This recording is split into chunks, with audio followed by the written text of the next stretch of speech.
Kamusta mga kabatang? Happy New Year! At dahil nga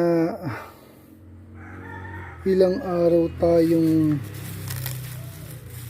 kumarne na ng kumarne, magluluto naman tayo ngayon ng sinaing na isda. At nga para masarap ang gagawin nating asim ay sampalok. Lagyan natin ng sampalok. Tapos ilagay natin ang karne para mas malasa at mas masarap. Yan na nga. Tapos ilagay natin isa-isa ang isda. Isa-lansan lang natin ang maayos. Ayan.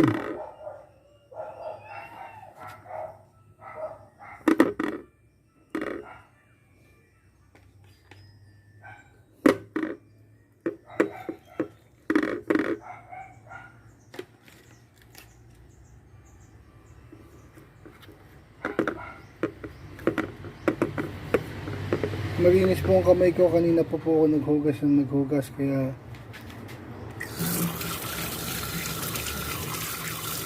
mas masarap yung may dahon ng saging sa ilalim para lasang lasa. At ngayon lagyan na natin ng asin yung ating sinaing na isda. Kita nyo ka naman kasi pagkakagulo ng aking video. Yan para malasang malasa ang patis. At saka natin lagyan ng tubig.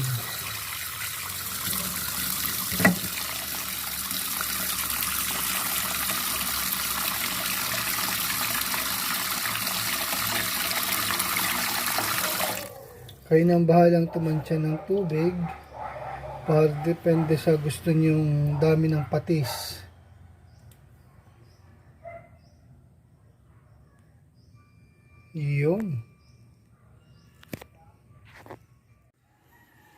At yun na nga, sinalang na natin ang ating sinaing na isda. Maya lang ng konti, hihintayin na lang natin siyang maiga ang patis hanggang sa maluto. Yung mga bulang yan ay inaalis po kasi yan daw ay mga maruruming dugo, sabi nila. Kaya alisin na lang natin para mas maganda.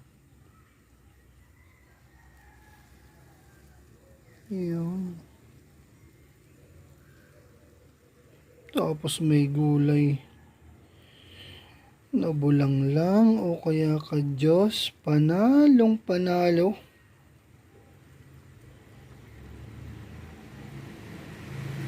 Yan na siya. Yan mga kabatang, alisin natin itong maduduming ito. Kung kita nyo, medyo madumi siya, kaya itapon na lang natin yan.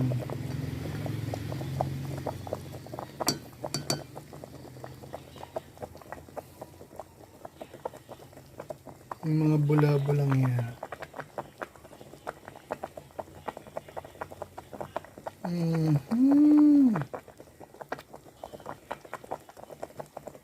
Kaya na mga kabatang, luto na siya.